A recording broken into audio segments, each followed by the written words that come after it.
There are currently 170 League of Legends champions in Arena, and I have played every single one of them. If I were to spend a minute talking about each one, this video would be about 3 hours long. In order to prevent that and make this video more manageable for everyone, I'll be breaking up the champions into the categories that League has set up for Arena. In this video, we'll be rating the Marksman, but let's start off by talking about what augments really shine on this class. Marksmen have so many great augments which all synergize well together because they usually focus on two things: attack speed and on hits. For silvers, they have Deft to gain an easy 60% attack speed, Light 'em Up, which has insane AD and AP scaling, and Typhoon to proc on hits against both targets. For gold augments, they have Death Touch, an actually decent curse, Firebrand to melt HP stackers, It's Critical, for well crit, Lightning Strikes, not because of the on hit, but because increasing bonus attack speed from all sources is nutty, Marks Mage because high amounts of AP is easier to get than AD, Twice Thrice for a free extra Rage Blade effect, and Vulnerability to crit your on hit items. Now finally, for the big dogs in Prismatics. Back to Basics is powerful on ADCs with weak ults. Blade Waltz can be a solid way to proc on hits and survive. Chauffeur to become an attack speed turret with low cooldowns, though it is risky. Draw Your Sword to become a melee beast with huge stat gains, including a whopping minimum of 25% lifesteal. Dual Wield to increase total attack speed by 25% and deal extra damage and apply extra on hits. Fan the Hammer to occasionally deal a ton of burst. Master of Duality to scale during the round. And finally, Tap Dancer to scale during the round. Now you may have noticed I left out the scoped weapon augments, and while they are good, the fact they do nothing if the enemy is on top of you makes them a poor choice if you know you can't prevent that and would rather have more damage. Now let's talk about what items really shine on Marksman. For legendaries, there aren't too many, but there are two I really like. The first being Bork, which gives lifesteal, attack speed, and most importantly percent health damage, the best arena stat in the game. The other legendary I really like is Infinity Edge, mainly for the 40% increased critical strike damage, which is amazing with the right augments or other items. Now there are other decent legendaries, but none of them are that amazing.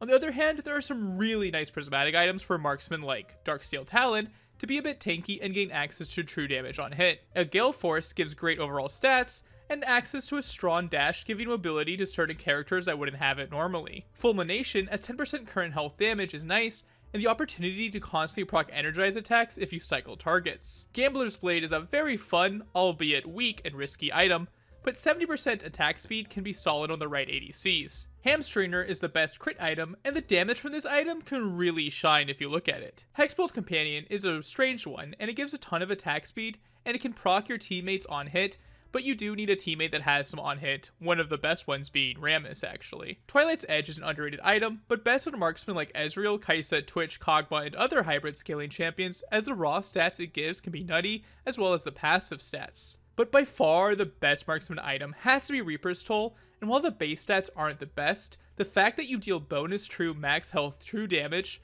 the best stat of the game, and can even shred their maximum health down to 50% of what it used to be. While that alone is incredible, it has another insanely broken passive in Sao, which increases the attack speed gain from all sources by 25%, which can get really out of hand with other attack speed steroids.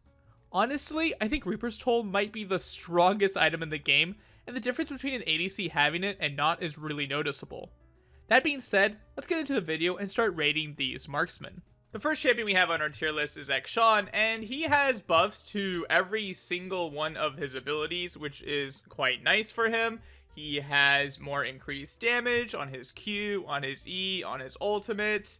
He gets some more gold on takedowns from his W, which can be nice. 200 gold isn't bad at all. It also gives the gold to his ally, which is also nice, and something I didn't actually really consider. And for me, Akshan is going in the on-hit has self-peel tier. His passive makes him really good at building on-hit items, as he is just able to trigger it a bunch of times. He has his E, which gives him nice attack speed to, again, proc those on-hits. The one negative that Akshan has is that his mobility spell comes from his E or his W, which aren't the snappiest of evade tools, so if a champion has a bunch of CC or has a bunch of mobility, they can catch up to him rather quickly. He also doesn't have the best consistent burst. I mean, his ultimate is nice when the enemy target is low, but at the beginning of the fight, it doesn't do as much damage for sure. He can also struggle a bit against tanks unless he does hit those really nice ADC items.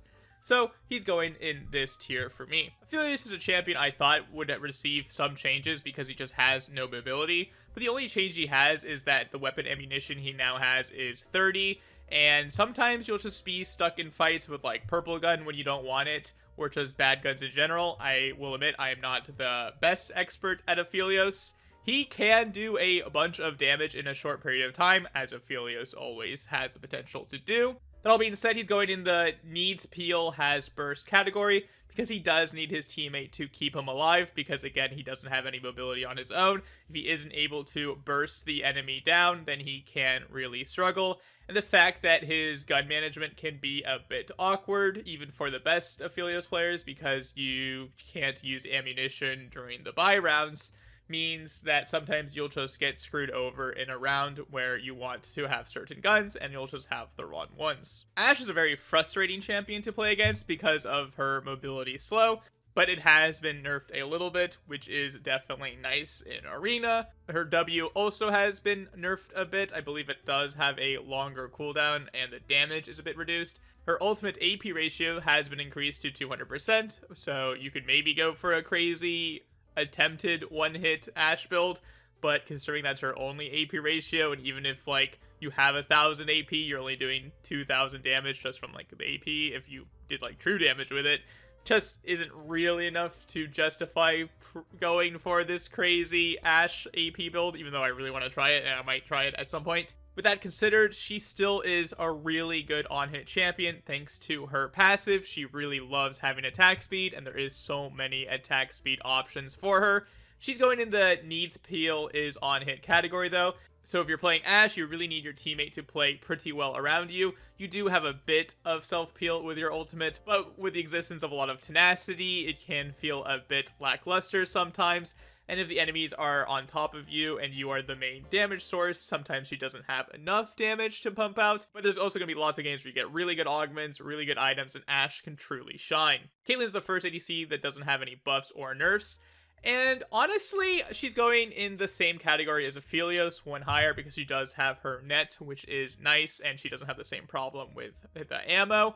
The problem with Caitlyn is that in regular League of Legends, you're kind of a lane-dominant bully, where you're just sitting in lane, poking them constantly with your extended range, like trying to get advantages through dominating the lane, trying to get advantages by taking like tower plates and having a lead over your lane opponent, playing like a really strong bully lane like Lux Caitlyn in order to gain these leads. But in Arena, it's a lot harder to build these natural leads. Everyone has the same levels, everyone in theory has the same items, so Caitlyn can kind of struggle.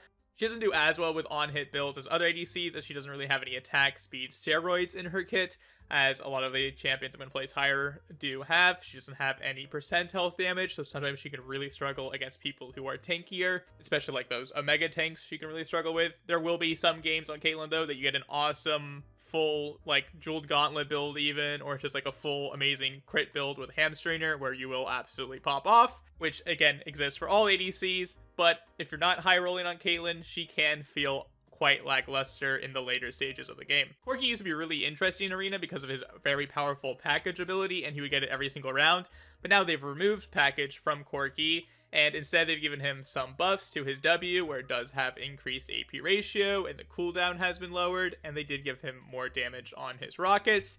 He's going to, again, go in the needs peel has burst category, because he is a champion that doesn't really have the best poke in Arena. It can feel kind of lackluster. So if you don't have like some build that has amazing burst potential, he's going to really struggle. I've seen some Corkis, again, usually with hamstringer, i.e. really pop off. So in those cases, he can do well. He does have the armor and MR shred, which is nice for enabling his damage and his teammates' damage. He almost goes in meth for me, but because he does have some peel with his W, he does have decent amount of versatility because he can go hybrid with the AP, which unlocks the potential of using a lot more augments, a lot more items, meaning that if you do low roll something, you do have the potential of still having a decent game on Corki. Draven is very similar to Caitlyn, where he just wants to be really ahead of his opponents thanks to his passive giving him gold, and they do still have that in Arena where you can get gold from his passive, but it can feel a bit lackluster. He doesn't have the most gold,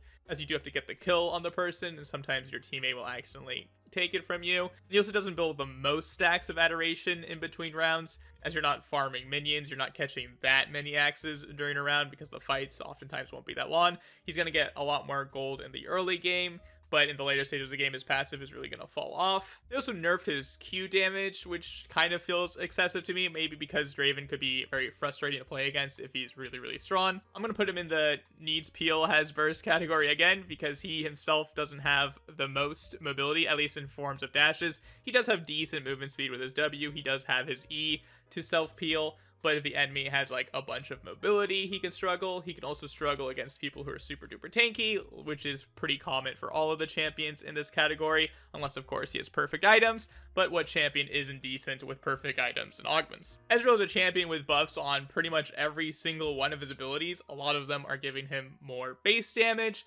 and a lot of them are buffing the potential of him going for more AP builds. I think the AD ratio on his Q is also buffed. He also gets more attack speed from his passive.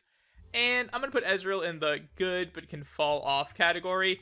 What I like about Ezreal, kind of similar to Corki, where he does have more versatility in his builds, because you can go for an AP build, you could go for a poke build, you could go for like a lethality build, so he does have versatility. He does have the same problems, though, where he can really struggle at fighting against tanks. It's just that his E is a lot better of a mobility tool than a lot of the other ADCs below him, which is something that I do value. If you're really good at Ezreal, he's going to be a lot better. The problem is range champions just naturally have more movement speed, so it can be hard to land those Qs, especially if your teammate isn't able to like keep them down in one place in order for you to land them. He can, once again, struggle against super duper tanky champions.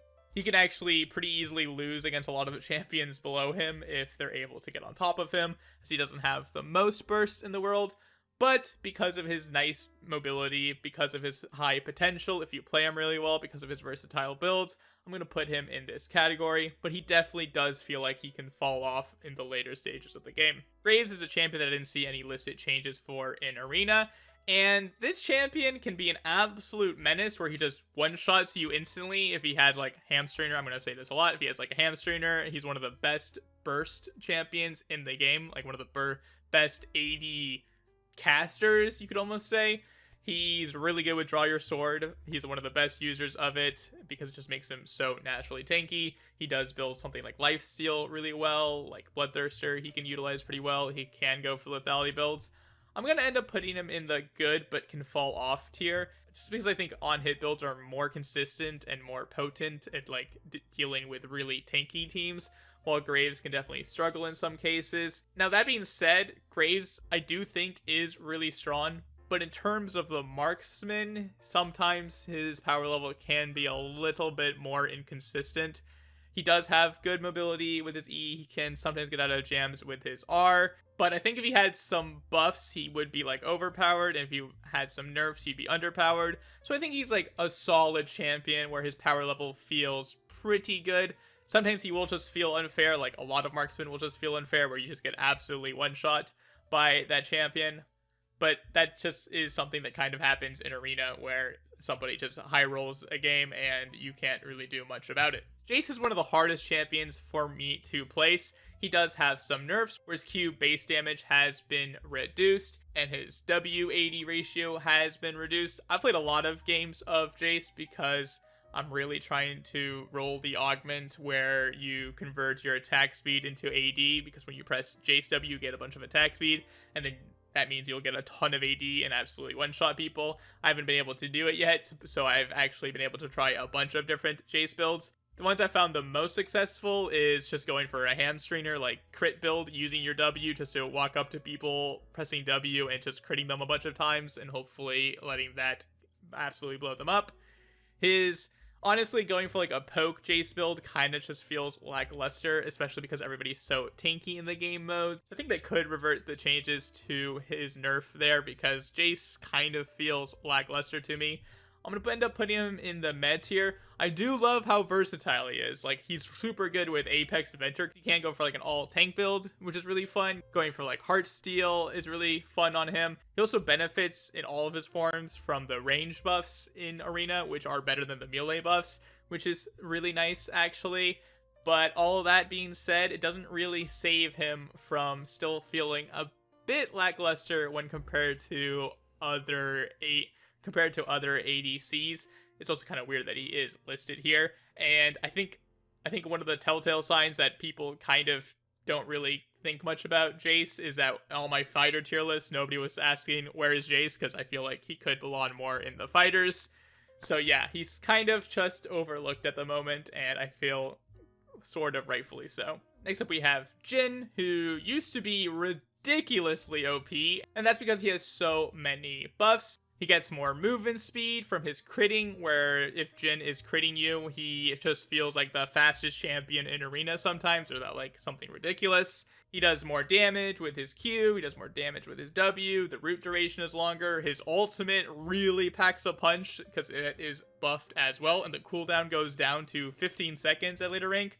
So if you are able to distance yourself from the opponent, if your teammate is able to peel, you'll be very easily able to get 2 ults off, and they really do pack a punch. I'm actually going to put Jhin in the OP tier. It's kind of weird to explain, but if you play against good Jhins, you'll just see that this champion does way too much damage without really needing that much in order to enable it.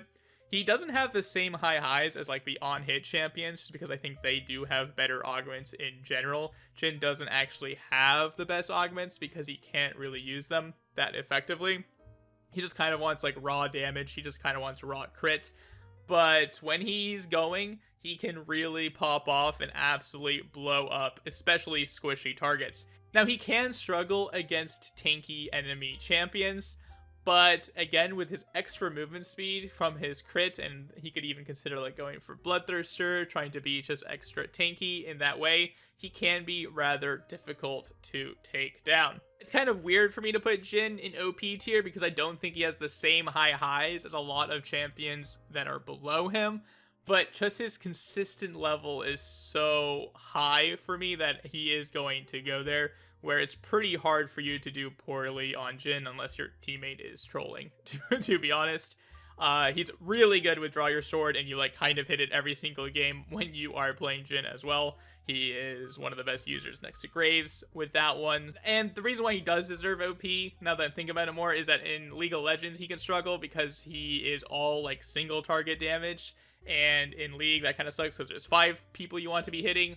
But in Arena, there's only 2 people you want to be hitting, and usually like only 1 priority target or 1 target is more priority. So Jhin is really good in that case to try to shut down that 1 priority target. Jinx has some buffs where she gets more health growth, she gets more AD growth, her W has increased base damage, has higher AD ratio, 200% is actually pretty high for a champion to have on a basic ability, and her ultimate has lower cooldown.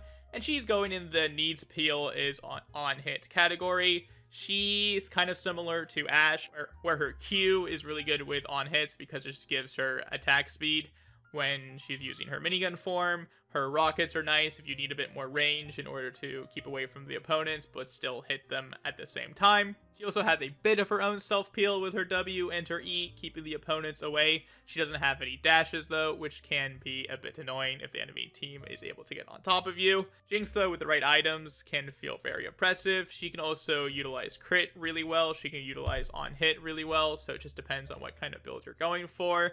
And she can be a real menace to deal with if you're not able to get on top of her and shut her down before she just hits you a billion times. Kaisa is such a frustrating champion in Arena because you're going to see her so many games, and thankfully she isn't as OP as when Arena first came out, and that's thanks to her passive having her on-hit damage change to 50% of the value, so I think that means that it's literally halved, which is really, really nice. And they reduce the detonation when you hit all the stacks on her by 5%. So instead of doing 15% of targets missing health, it now does 10% of targets missing health.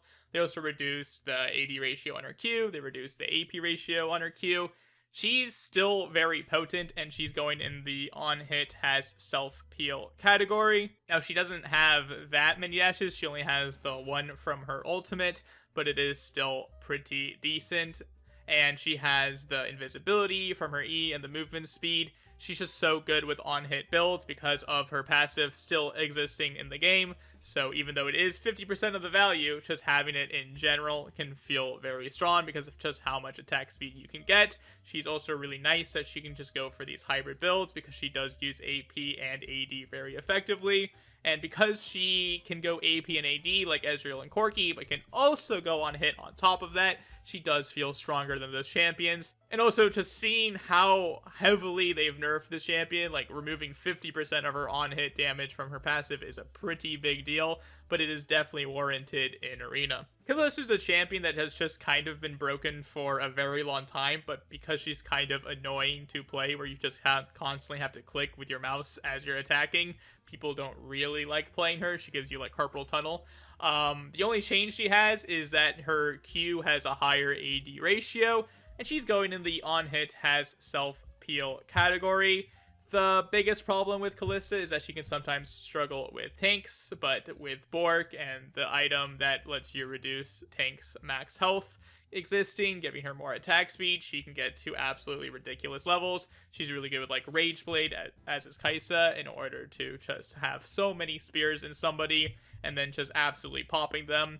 If you are able to get enough of them in, she can struggle against people with a bunch of CC, especially like point and click CC, as her hop won't really help her against those champions. But if you are able to survive the hard CC, if you are able to pump out a bunch of spears, this Kalista champion can feel very oppressive to play against. She can struggle a bit against long range, as a lot of the mages can that don't have like any dashes or any way to go in, which I am mentioning right now. But she can also throw in her teammate to muck up the fight, and she can jump forward with like a Q and using her passive to go forward, and then when she is on top of you, she is kind of hard to get rid of. Kindred is a very frustrating champion to play against because she has a bunch of mobility. She has an ultimate, which is very powerful, where she can dictate when she is going to die or not. And she's going in the OP tier for me. Now, she does have several nerfs to her kit, where she does deal less % health damage with her W. She does deal less % missing health damage on her E, but the fact that she has any % health damage is really, really strong, especially in Arena, as that is the best stat, as everybody just has more health naturally. She is really good with on-hit builds because she just has a bunch of attack speed, thanks to, I believe it's like her Q giving her attack speed when she dashes. She'd be hard to pin down because of her low cooldown on her Q. And just because I think on-hit builds are so powerful, and the fact that she has the invincibility potential lets me put her in the OP tier for me. Her biggest weakness, though, is definitely going to be against champions with a bunch of range, or champions that are like way too tanky to deal with. Then she can struggle. But usually champions that are way too tanky to deal with are really high rolling in the game. So that also means that Kindred could potentially high roll and still absolutely blow them up with Reaper's Toll, because I think that item just kind of trumps really tanky people, as you are just reducing their max health, and she has that max health damage already built in. And with like Bork, she will just be able to shred tanks actually pretty effectively. So really the only thing she can consistently struggle against is long range burst, but she even has an ultimate to kind of protect her from that. Kog Maw's a weird champion because when he's picked in League of Legends, the whole game kind of oftentimes revolves around him, where you like have a protect the Kog Maw comp, because if he's able to free hit, he will just absolutely mow down everything in his sight. And the way they try to balance that a little bit is by nerfing his on-hit damage, and they pretty much nerfed it by 1% at each rank. They did also increase his AP ratios and everything, so you want to go for like an artillery mage AP style, you could consider that with Kog Maw, and I've actually seen Jeweled Gauntlet Kog Maws do really well with this sort of build. For me, he's going in the needs peel is on hit category. Now, unlike Ashe and Jinx, he doesn't have any hard CC in his kit, he just has the E slow. So if champions are able to jump on top of him and blow him up before he's able to destroy them with his really strong on-hit builds, then he can feel a bit weak.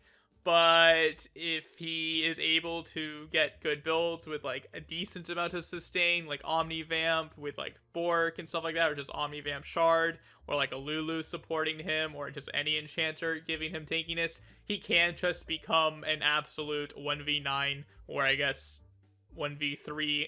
Well, I guess we'll say a 2v2 machine, where he can just stand still and press the attack button and just absolutely shred everybody with his on-hit damage, with his percent health damage, as again, that is the best stat. So Kog Maw in your games is either going to be a champion you immediately kill or get mowed down by and will feel very frustrating and unfun to play against. Lucian is a champion that doesn't have any changes listed, and I'm going to put him in the good but can fall off category. The reason why he's below all of these champions is that he just doesn't do as well with on-hit builds, as he doesn't really have like an attack speed steroid. He does have his passive, giving him the double tap, but I just think the champions above him have higher highs, especially when dealing with like really tanky champions. He doesn't have the best range in the game. He does have very interesting potential builds with his ultimate, trying to get like a good one-shot kind of strategy, especially with like Jeweled Gauntlet. He can go for something like that. And he definitely does feel decent, and he especially feels really good in the early game, but he does kind of fall off in the late game unless he's really, really high rolling compared to everybody else, because he can struggle against tanks and bruisers. Now, I'm going to be honest, I'm definitely super duper biased in my opinion when I'm going to rate the next champion, which is Misfortune. And I'm going to put her in the versatile and OP tier, but she's definitely very risky because she is similar to someone like Kog Maw, where she doesn't have any real mobility, like instant mobility. She does have good movement speed. That being said, she has so many very strong builds where she can kind of go for a similar Kog Maw like turret style, but she like more builds for IE and like Bloodthirster. But you can like for like really powerful autos, her W gives her a good amount of attack speed. You don't feel like you're missing out on too much attack speed, and you can actually just kind of sit there, and if they don't have enough anti-heal or enough damage to shut you down, you'll actually just kind of be able to out-sustain them with your high potential healing and damage, which is a big surprise for many. Her ultimate is one of the strongest abilities in the game, especially because of how well it synergizes with crit. She's one of the best champions to use vulnerability on, because from my experience, it does work on her ultimate, and giving that the potential to crit. It works on her E for a fact, where that is able to crit. She also can use Jeweled Gauntlet really well, because then it allows her E, her R, and her Q to crit. What's really nice about MF is she has insane AP boosts to all of her abilities, like even more than normal, where her Q has increased AP ratio, her E has an AP ratio now of 90%, and her ultimate has higher AP ratio. So you can even consider going for a full AP build, which is super duper nice. And she just has so much versatility and so many potential builds where you can absolutely pop off on this champion. Now, she can miss sometimes, and she does need her teammate to engage for her or to peel for her, as your ultimate can kind of suck if the enemy has flashes and your teammate isn't able to like keep them in one place. So like you want to play Misfortune with like a Moo or like a Maokai, something that just has good CC so that you can hit them with your ultimate.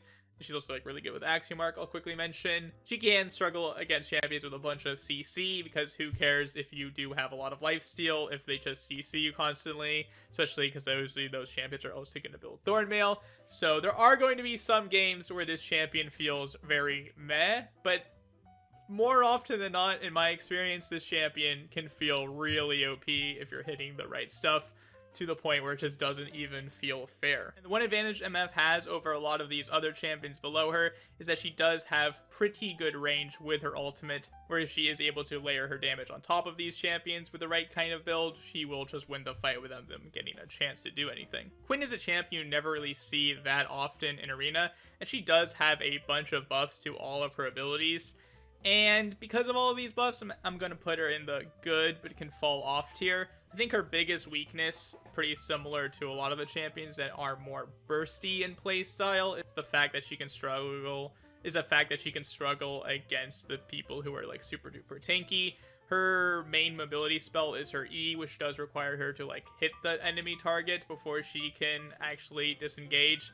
So if the enemies have a bunch of CC, she can struggle against that. She does have a good attack speed steroid. If you max her W, it goes all the way up to 70% on a 10-second cooldown, which is definitely nice. Her ultimate, though, can kind of let her down sometimes because it is at the beginning of the fight, and it can be hard to reutilize it. and that's the biggest reason why she's not going up for me, actually, is because her numerous buffs sadly don't enable me to put her any higher due to her lackluster ultimate. Samira is kind of a hard champion for me to rate, as she's sort of similar to MF, where in games where she is strong, you'll just get a fight where she just absolutely 1v9s. I keep saying 1v9 because I'm so league-brained, where she just absolutely dominates and just instantly wins the fight. But I feel like that is more of a rare case nowadays, where you like really need Jeweled Gauntlet, for instance. She's like super duper good with that. You'd really need like Hamstring her or full crit build. And she can sometimes still struggle against tanks. She doesn't have the best mobility. She requires to like dash through enemies, I believe. I don't know if she can dash through teammates. And so sometimes if they can get on top of her, she can struggle if they CC her too much. The fact that her ultimate can be canceled, the fact that her ultimate requires her to first actually hit the targets a bunch of time, while someone like MF can just drop it immediately, does really hurt her. She's also nerfed in the game mode. So I'm going to put her in the top of good but can fall off tier, because she does have the potential to really shine and blow people up. But, like, let's say you have a Jeweled Gauntlet Samira game, and you're playing against one of these on-hit champions that just have a bunch of the really good on-hit augments, then you can sometimes just lose because they'll hit you a billion times a second before you actually get enough triggers for your ultimate, and that can definitely suck. Sivir, like Jayce, was the hardest marksman for me, really, to rate, and that's because, honestly, she's just so boring that I don't really see her that much. And the games I have played of her, I've just been like, ugh, I really hate this. She can do well with the right builds. She has a decent attack speed steroid on her ultimate. The fact that she doesn't have the most mobility, she only has one spell shield, she doesn't have any buffs, she actually has a nerf on her Q. I believe the AD ratio is nerfed. Yes, it looks like the AD ratio on her Q is nerfed, which is a surprise because I don't really see this Sivir champion do that well. I'm going to put her in the meh category. She's definitely going to need some peel in order to deal well, and she's definitely going to be able to do well in certain games. There's very few marksmen that are actually just always going to feel terrible. I feel like the marksman class are kind of over-buffed in general because of the arena set adjustments, because a champion that is super powerful, that is the same level and has extra health compared to everybody else, having access to really powerful items, is a little bit broken. But that being said, when compared to every other marksman, I do think Sivir can kind of struggle in the game. Now, I could be wrong about that, and maybe Sivir is really strong, but even if she is, she's so boring, I don't even recommend playing her. Like, honestly, just play a different champion. I don't care if she absolutely one-shot you instantly. I just think she isn't really that fun to play. She's mostly satisfying because she clears waves really well, and there's no waves in arena, so she just kind of is boring. Yeah, I don't know. Sivir, hard for me to rate. Doesn't really impress me when I see her. Okay, I'll give some actual analysis. Sivir, her biggest problem is in the early game, she can really struggle. She does need some items to get online, and she can take a while until she has those. So the other marksmen will just feel stronger than her in the early stages of the game, and sometimes she'll just be too far behind to catch up. If you just like roll into a bad matchup, just lose like a 50-50 situation where you didn't have flash or something. So that's why Sivir does feel a bit more lackluster than the other marksmen. We got there in the end. We got some analysis. That's good. Smolder is, I think, the most recently released marksman, so of course they can't be that terrible. The only change they have is that they gain some free stacks of their passive.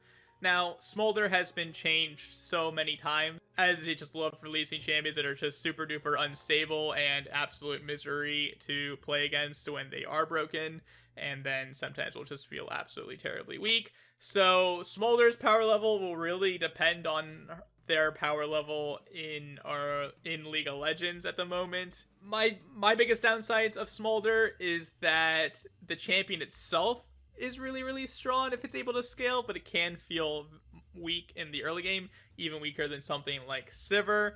He also doesn't have the best augments. I feel like he can't really use on hit that well. I'm gonna put him in the good but can fall off category, which is interesting as he is a scaling champion, but he can definitely struggle to get to the late game. The category name isn't the best for him here, so I'm not going to make a category just for Smolder, and he can still fall off in the late game because sometimes he will struggle against the super duper tanky champions to deal with them, as his burn damage does feel a little bit less oppressive, and oftentimes you just won't be able to get to the late game as he can struggle in the early game, not able to get kills, to get gold, and he will bleed some health early on. Teemo's the only champion we have here that only scales with AP in terms of his abilities, and he has received nerfs.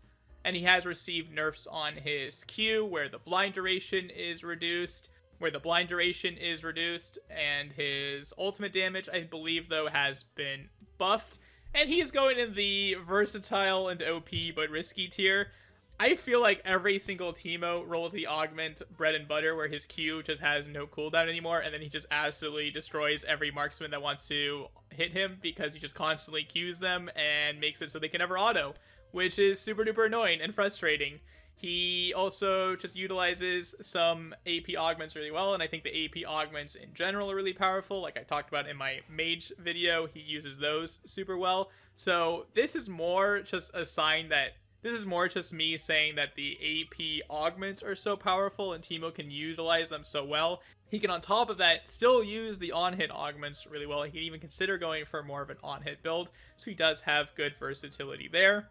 His biggest weakness is, of course, the fact that he has no mobility. So if you're playing a really tanky champion, you can kind of just jump on top of him and he will be stuck with you. So if he doesn't have enough damage with Liandry's to get rid of you, or maybe like Borg, then he can feel risky, which is why he's going in this category. And he could also struggle against champions with too much range, so he can definitely feel risky. But Teemo's also one of those champions that just always ends up being like 4th place, like 5th through 3rd, where there's very few games where he's really going to struggle, where he's consistent enough where I'm going to put him in A tier, as he will just do way better on average than most champions. It's just at the same time, he won't always get the most firsts or seconds unless he hits really, really good augments for him, as again, just not having mobility does hurt him. Tristana is one of those champions I expect to do really, really well, and I did play her recently. I'm like, wow, this champion feels really, really strong. Like, I'm just absolutely demolishing people. And then as the game progresses, you're like, wait, what happened to my damage? They're always like surviving on 1 HP. It's kind of falling off. And I think a lot of that is due to her having pretty big nerfs, where her attack speed on her Q is nerfed by 20% at max rank, which is crazy that in base League of Legends it's 120%. That seems crazy high. And her E80 ratio has been nerfed by 30% at max rank, which you do really feel the impact on, especially because everybody is so tanky. And I'm going to end up putting her in the good but can fall off tier. She does have decent mobility with her W, but she just doesn't feel as good with on-hit builds compared to the champions above her. And I do feel like the nerfs do hurt her a fair amount. Her ultimate also isn't really the best, as it's usually used as like a finisher in normal League of Legends, but here it just doesn't do that much damage because everybody is so tanky, and usually you'll like think you'll be able to finish them off with an ulti, and then it turns out you didn't and you actually left them alive, and then they run off and get a power flower, which really sucks for the Tristana. She's also a very risky champion where you like want to jump on top of the person in order to keep pumping out the damage, but if you don't finish them off, then she's super vulnerable and can get absolutely blown off. So she's a very high risk, high reward champion that can end up getting punished. And I do think the nerfs are enough where she feels more fair than the other champions above her. Though I will say she still feels very strong in the early game and is a very fun champion to play from my experience. Twitch is a champion I've seen pop up in my games a lot recently, and I wish that wasn't the case because he's just so unfun to play against when he hits really good augments, as he just kind of stealths away from your team. And then when he's decided that you guys have messed up enough, he presses R and just absolutely shreds you, as he just has so much range that you can't really do much about it if he does high roll really well. Which is why I'm going to put him in the versatile and OP, but risky tier above Teemo. I think Twitch goes above MF because he's a little less teammate reliant, where you don't need somebody to set him up as much as you need somebody, as much as MF needs somebody to set her up, as his ultimate is a bit harder to flash away from. It is still doable. I mean, it is still doable, but he can follow you and keep shooting you with his super duper long range. His Q giving him a bunch of attack speed is really good. He's really good with on-hit builds. He has the potential to do really well with crit builds. He has the potential to do really well with AP builds, and he's actually buffed with his AP. The one thing I will say, though, is because everybody is tankier with the arena stat adjustments, the AP build is a bit more lackluster than you would think, because it is a bit better in League of Legends, where everybody is a little squishier in general than, like, the AP build can really struggle against Omega tanks, as you really do need Bork to deal with them. Like all the champions in this tier, Twitch's biggest weakness is the fact that he doesn't have any dashes except for his flash, so if his flash is down and the enemy is able to flash on top of him, he can definitely struggle a ton, and then his range won't really matter, which is why he is a risky pick, and in those situations he can feel absolutely terrible actually. But if he does have the good conditions met, like he's really strong with Flashy, for instance, because as long as he can keep his distance, as long as he gets some peel, he can absolutely shred. Varus is a champion I believe is one of the most underrated marksmen for pretty much the entire existence of Arena, as they have nerfed a lot of the other on-hit champions, but Varus actually has only buffs. They're not the biggest buffs, where his Q has lower cooldown and his E has more base 80 damage. And I'm actually going to put him in the versatile and OP but risky tier, and again, he has the same weakness as the other champions, where he doesn't have any dashes, but his on-hit is quite potent with his W. If he gets an insane amount of attack speed, he can really do well in that case. He can do okay with a poke lethality build if the enemy champions are really, really squishy. If there's like any tanks, he can definitely struggle against them. Though he can also consider going for like a full AP build, where he will then do quite well against tanks, as he does an insane amount of percent health damage thanks to his W stacks, and he can still utilize that percent health damage with all of his builds, which is super duper nice. And because he has percent health damage, I do think he is quite strong in Arena. Still, he has the weakness where he doesn't have any mobility, so if the enemy champions are able to get on top of him or are able to outrange him with like a Twitch, he can definitely struggle a bit in those cases. But like all these champions in this tier, I just really value versatility for having a good average game, as there are very few instances where you will hit no augments that Varus can use quite well. Now you might have been watching this tier list and wondering why I have a category called Gutted, and that's going to Vayne, because the nerfs that they have given Vayne are definitely justified, but maybe they've gone a little bit too overboard. Her W has been reduced from doing 10% of target's maximum health to now 6%, which is a 40% nerf, which is pretty crazy. And they also nerfed the AD from her ultimate, they also nerfed the AD from her Q, they also nerfed all of her base stats. And honestly, is she actually the worst marksman? No, probably not. But the reason why she isn't the worst is if you do hit like perfect on-hit builds where you get a ton of attack speed, her W will still be absolutely amazing. It's just her biggest problem is now that she has to hit you way more times in order to actually mow you down, and she just has way too little range consistently to do that. She doesn't really have any attack speed steroids on her own. She doesn't have something like lethal tempo. So she really is super duper augment reliant now in order to actually get a bunch of her passive procs off. Yes, I always say that percent health damage is the best stat in the game, and Vayne has one of the best of those. It's just that the rest of Vayne's kit kind of sucks.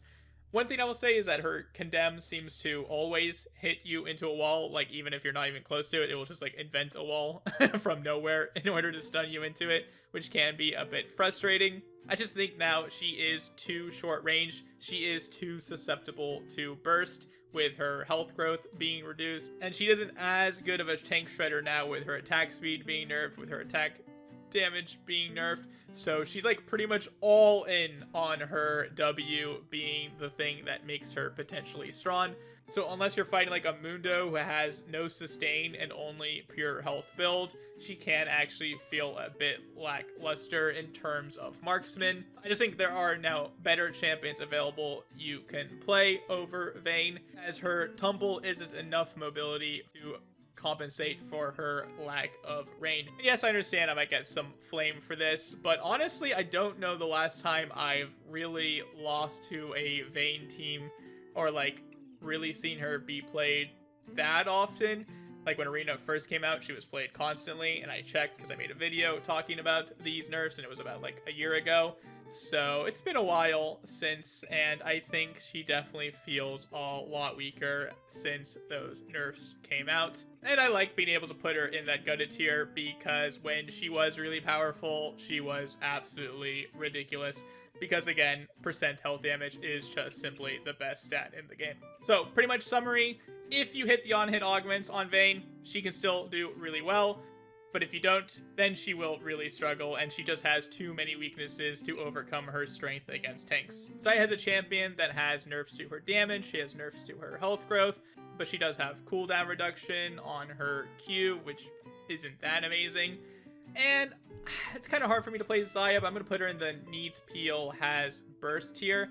Similarly to Vayne, she has kind of an awkward range where it isn't the most, but she does have her ultimate, so she can survive against burst a little bit better than Vayne, as I think Condemn can be a bit of an awkward spell to time absolutely perfectly, while Xayah ultimate is a lot easier. She also has her own form of hard CC in the E pullback. I think Xayah, every time I see her, she's like super duper strong, obviously with crit. She's really good with Jeweled Gauntlet for some reason. I just think like her Q and E pullback can absolutely chunk people. Now, the reason why she's not going higher for me is because she is more of a burst champion who can struggle against champions that have way too much tankiness.